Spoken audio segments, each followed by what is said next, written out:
Hey, Allie. Hey, man. How are you? I'm good. Have you ever realized much later in life that you're mispronouncing something or using maybe an idiom the wrong way and you just are now realizing it? No, I realize every time we talk that you mispronounce things. That's true. And I am later in life, so does that count like, what do you say, Halloween? Yeah. Halloween. Yeah, Halloween. yeah. Marshmallow. Marshmallow. Marsh. Well, you were mispronouncing kibosh.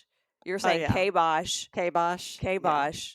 And that's a word we use a lot. I know. I got to put the kibosh on kibosh. That's the reality of it. So I most recently had a situation where this happened to me where I'd totally been using the wrong phrase Okay. in a song that I've been singing forever. So I found out about this because of a neighborhood Facebook post. It's actually Ruby's kindergarten teacher was like, "Hey, does anyone have any ham bones left over from Thanksgiving that they're not using? I want to make soup out of it." And that's when I realized that that song that I've been singing forever, I have not been saying ham bone. Have you been saying hand bone? I have been saying Like your hand bone, hand? like my hand. And I was I was going, hand bone, have you heard? Mom's gonna buy you a mockingbird. And I went and looked at the video from Stuart's bar mitzvah where I sang it there because we have everything caught on camera. And That there is so funny. there Well, I it's also am. because we're Jewish, so we Yes, don't even know what a ham bone is. exactly. But a hand bone, we have plenty of hand I, I bones. didn't even know what ham was, right? Let alone a, a ham bone. No, you're getting Yeah. a little too niche for me. Even though we grew up in the South, like we didn't know. Mommy wasn't like, I'm gonna make some soup out of that ham bone. And if she had said that, I would have been like, gross. Yeah, a I'm ham. also a little suspicious of the way you just sang that song because that's not how you sing the Handbone song. Okay, there's two different versions of it. There's like the lullaby version, which is a lot nicer, and then there's the crazy version, which is Yeah. like real super fast and southern, and which Handbone, Handbone, have you heard? Mom's gonna buy you a mockingbird. But that's the Handbone lullaby version. I'm not sure that's really something. it is Is it? something. Hand bone. Have you heard? But also, like, why was this lady talking to a ham bone like Right. that? Is that was that like a pet rock in the And 1950s or also something? look it up. Are you sure it's ham bone? Because it may in fact be hand bone, although that makes even less sense. None of it makes Neither sense. one makes sense. Well, now we're early in our podcast episode where we're ready for our segment called Let's Ask Our Best Friend, Chatty G. Ask my best friend, what does she say?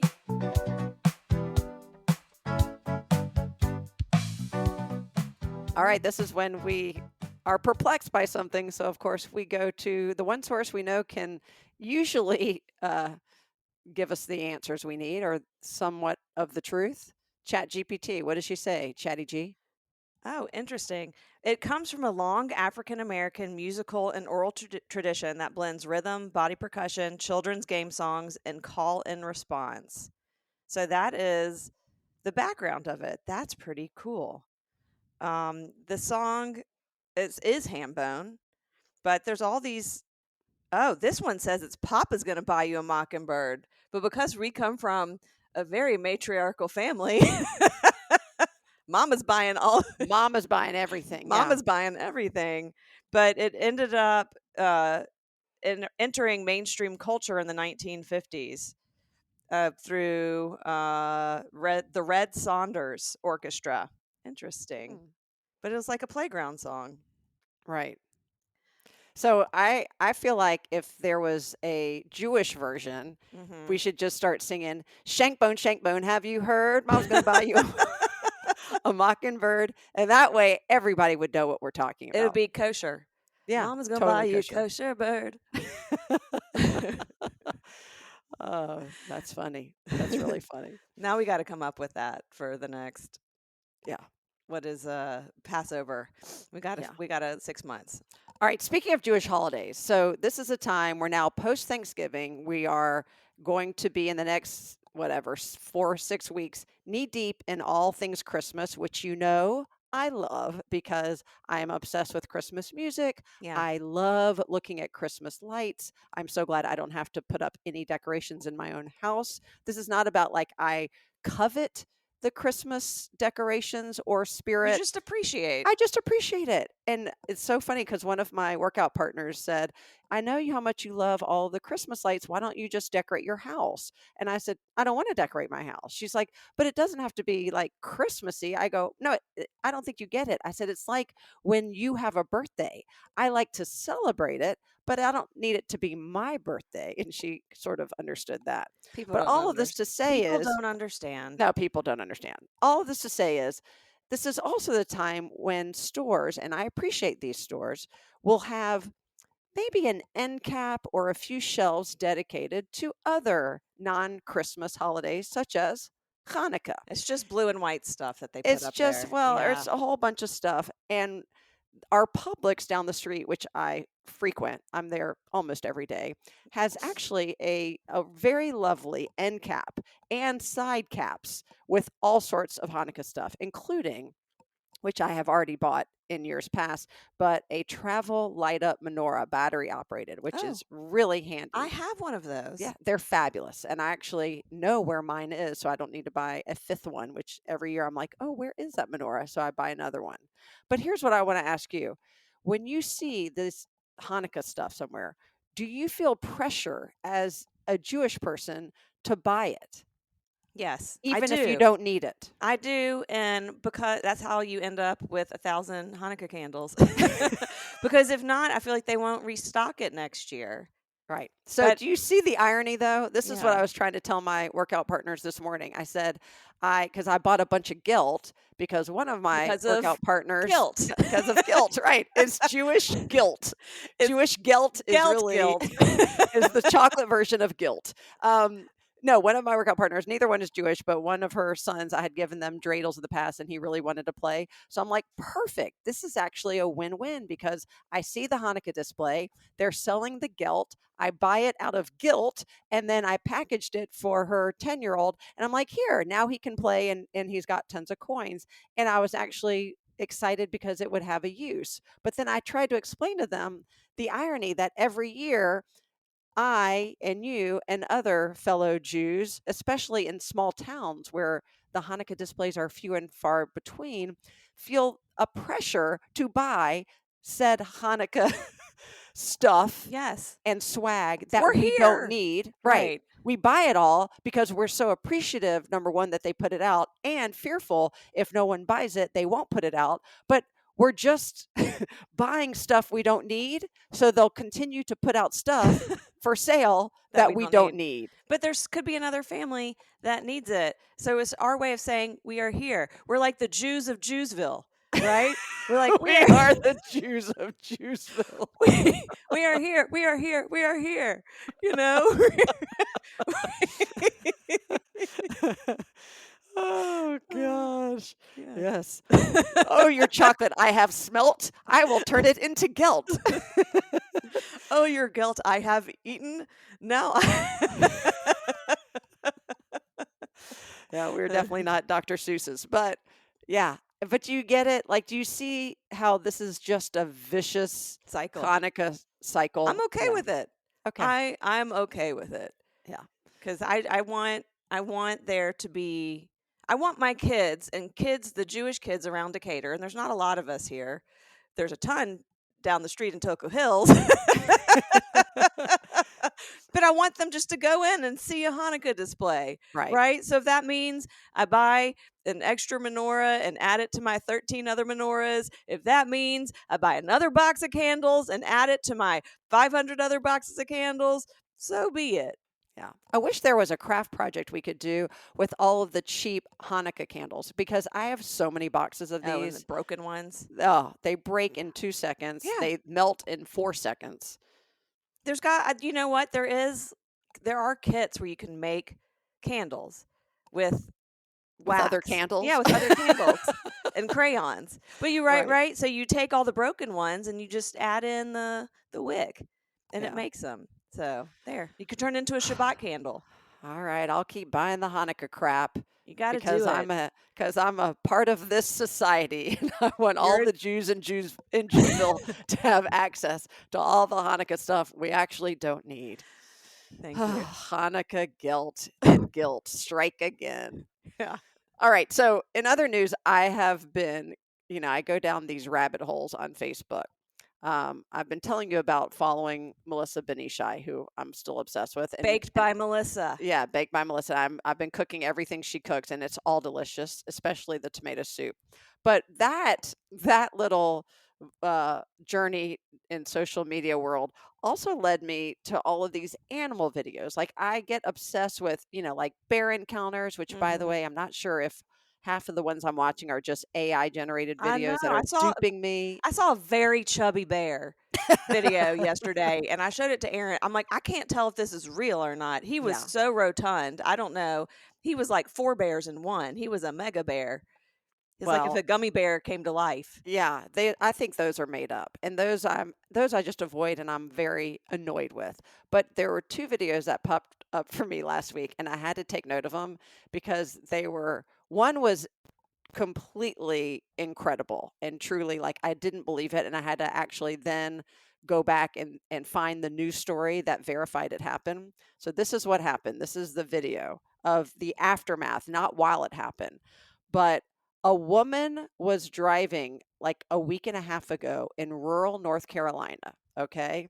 And all of a sudden something crashed through her windshield. Yes. You read about this? I saw this. Do you remember what it was? Yeah. Tell me. It was a Jew from Jewsville. No, it was a deer. It was a deer. No. Oh. No. I saw a different video then. Okay, this woman was driving, and the only reason she knew how this happened was because there was someone driving behind her who witnessed this.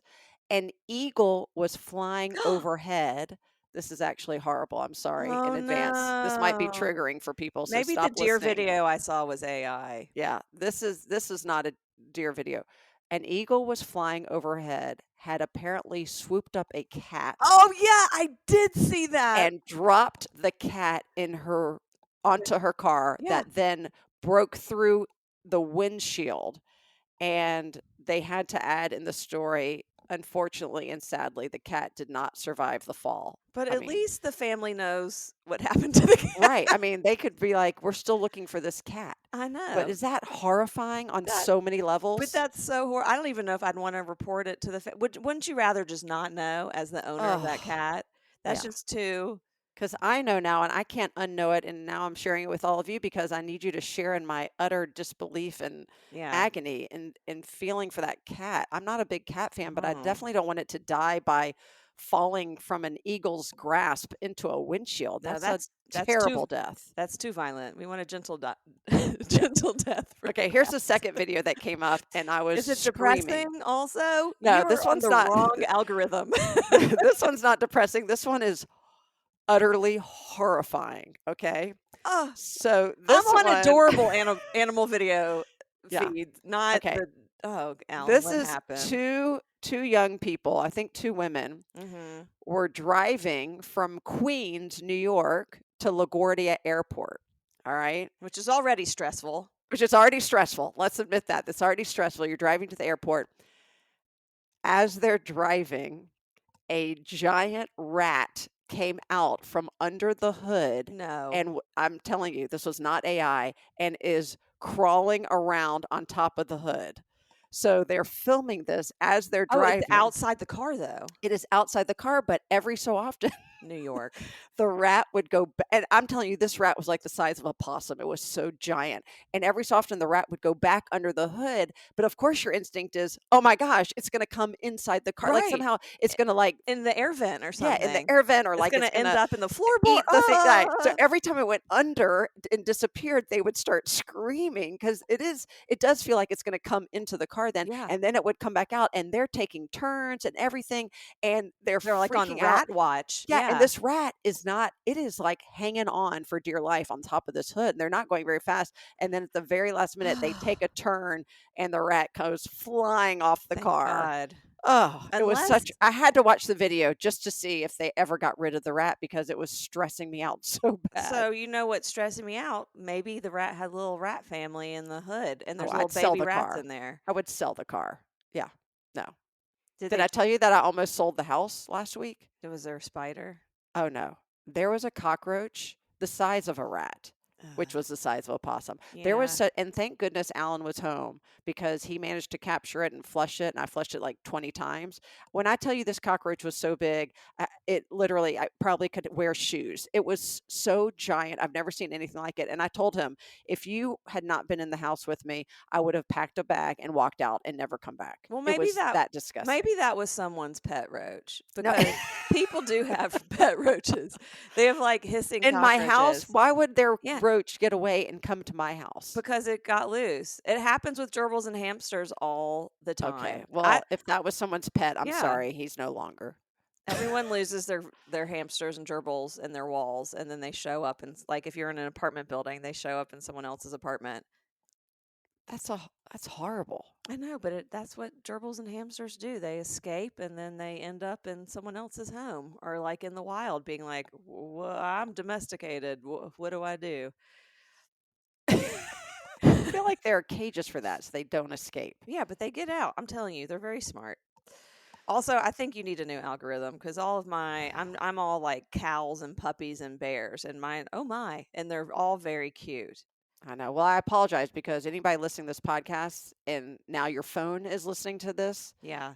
they're going to have all of these horrible animal videos pop up. So Yeah. I know we need to talk about something nicer so that our algorithms change. It's Well, horrible. I ended up in the algorithm over Thanksgiving, and it was a very strange algorithm. So there's a social media platform called Threads, which is like Yes. Twitter, but it's I'm not affiliated. on it, but I know about Right. it. It's affiliated with Instagram. And I'm just going to read to you what I posted. And hold on, let me pull it up. Which is annoying because sometimes people post on Facebook using Threads and I click on it and it won't let me access it because I Oh, don't have Threads. But I don't want to get Threads bad enough that I really care about watching those videos. right. But it's just a dupe for people like It's me. it's really copy. It's not. It's text. It's not really. I mean, I guess some people post videos. So this is what I wrote. I got in trouble for putting cinnamon in the coffee I brewed at the house that we're staying in for Thanksgiving, but everyone can go f themselves because cinnamon is delightful. This is what you wrote? Yeah. Who got you in trouble? I mean, first of all, it was hyperbole, okay? Oh, okay. Right? And some mommy was like, "I do not like that cinnamon in that coffee." And I was like, "Okay, there's like four other choices. There's a Right. whole coffee bar, right?" But like 90% of the people talked about how much they love cinnamon and how much stuff they put in their coffee. Like someone adds cayenne, someone adds this and the other. Wow. Like people add things. I started doing it because Jill Oster, we were at a house with each other for a girls' trip, and she put it in the coffee, and I was like, "What has happened to the coffee? It is delicious." And she's I like, mean, "Cinnamon." people put pumpkin in everything I for like a know. month of the year. So cinnamon feels pretty mild. But the other people, then there are people who got mad at me. Someone's like, "How did you get in trouble? Aren't you an adult?" And I just wrote back, and then I wrote back the best And part. a comedian. Right. Hello. Well, the best part was like the angry responses to my post because it was so like who cares? It's cinnamon. And like so they were this woman who's like, "How can you get in trouble? You're an adult." And I just wrote back hyperbole. Right? Right. That's all I wrote back. Yeah. And then someone's like, "You are so entitled." Were they kidding? No. It's hard to tell if these No, people they're are not. kidding. You're so entitled that you would, taint everyone's coffee in someone else's house. So then I had to be like, "Hey, this was a rental. also, there were four other coffees to choose from." Yeah. And there was a Keurig, there was another coffee pot, there was an espresso machine, and I said I warned people that there was cinnamon in the coffee. Mostly I warned people. And then I someone don't even remember any of this happening. Right. So you did this pretty discreetly. Yeah, so then someone responded to that and said, "Oh, you just happened to leave out that detail on purpose for engagement, right? And so I responded back and I was like, "You got me. I knew that cinnamon and coffee would be triggering and would go viral. That was totally my intent. I should probably also tell you I'm being paid by the cinnamon industry to write this post in case you figure that out for yourself."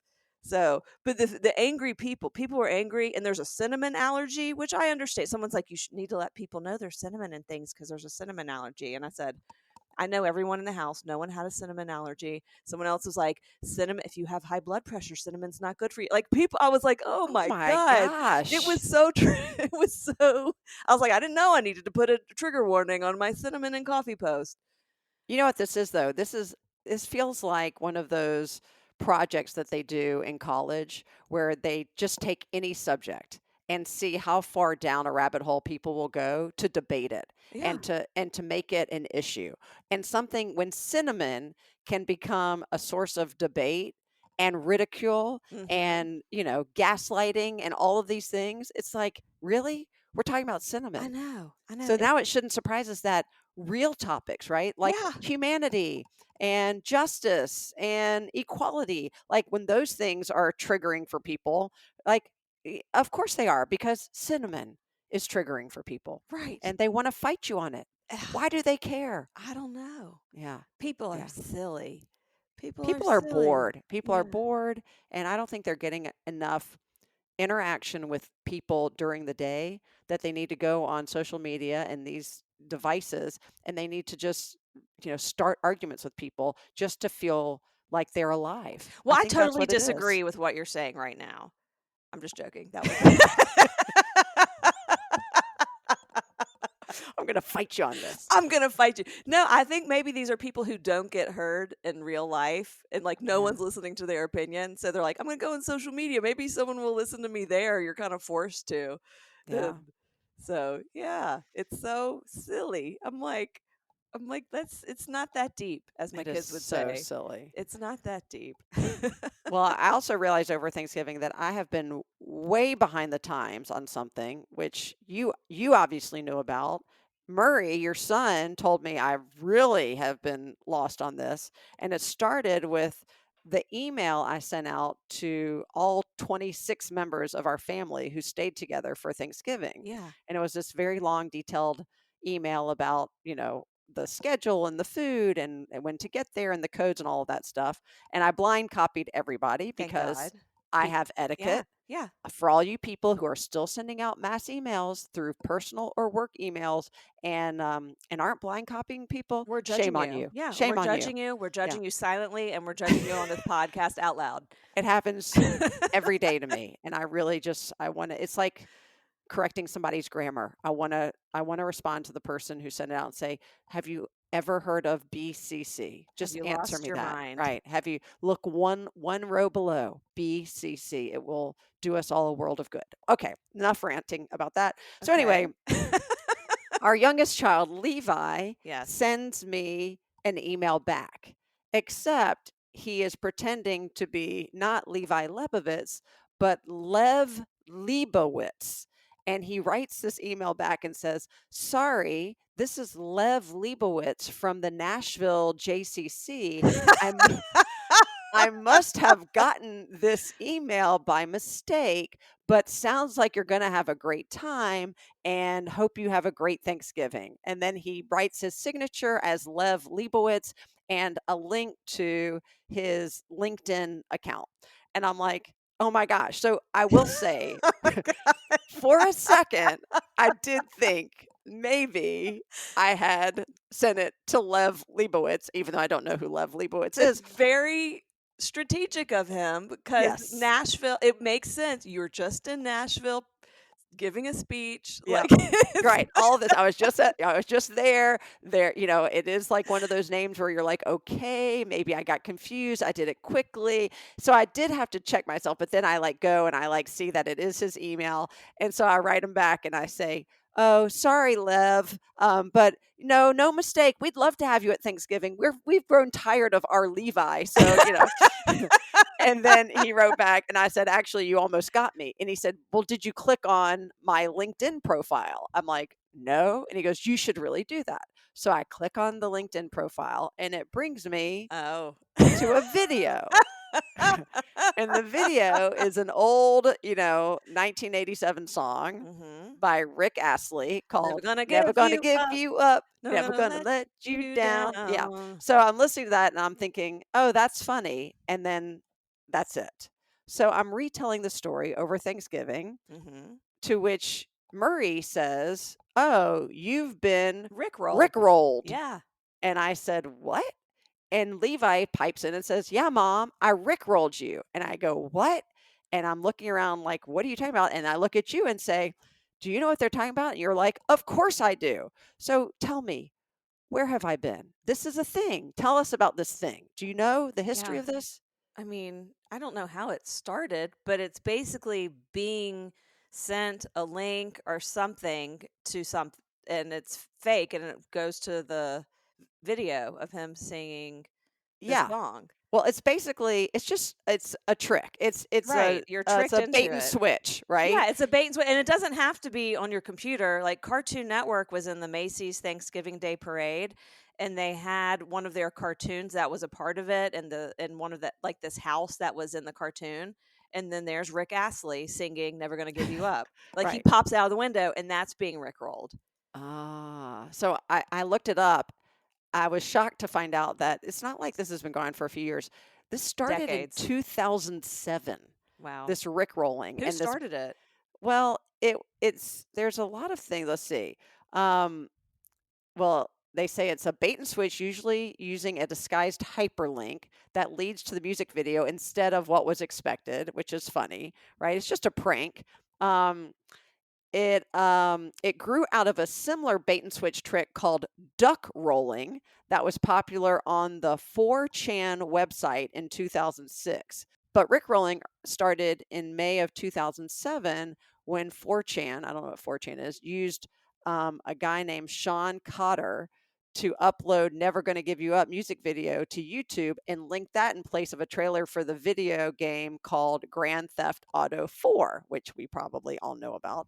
And it quickly got popular, it spread throughout the internet, etc. So that meme continued on through mainstream. It was used as an anonymous protest against the Church of Scientology in 2008. Interesting. And then I think it sort of lost steam after a while, probably after that.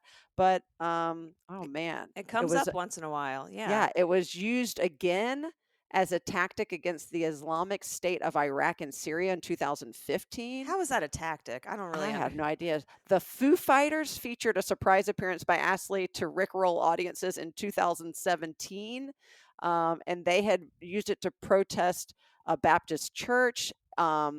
There's it was still going through strong through 2021. I never heard about it until Now. yeah, November 2025, when Levi Lebovitz, aka Lev Lebowitz, brought it back and rickrolled his mom. And so There you go. I fell Congratulations. for it. I fell for the rickrolling. Well, it's you probably haven't heard of it because no one rickrolled you before.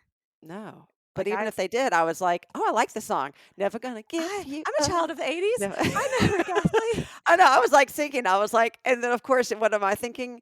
Oh, that is so sweet. My youngest child is never going to give me up because I'm his mommy. Was Rick Astley a one-hit wonder? Was that like do you know any other songs that he's done? um, I do not. Um, let's see. Let's see what his songs are. Never gonna give you up. Take me to your heart. Together for together forever Oh and yeah. ever you Okay. want. And this is let's see. Hold me in your arms.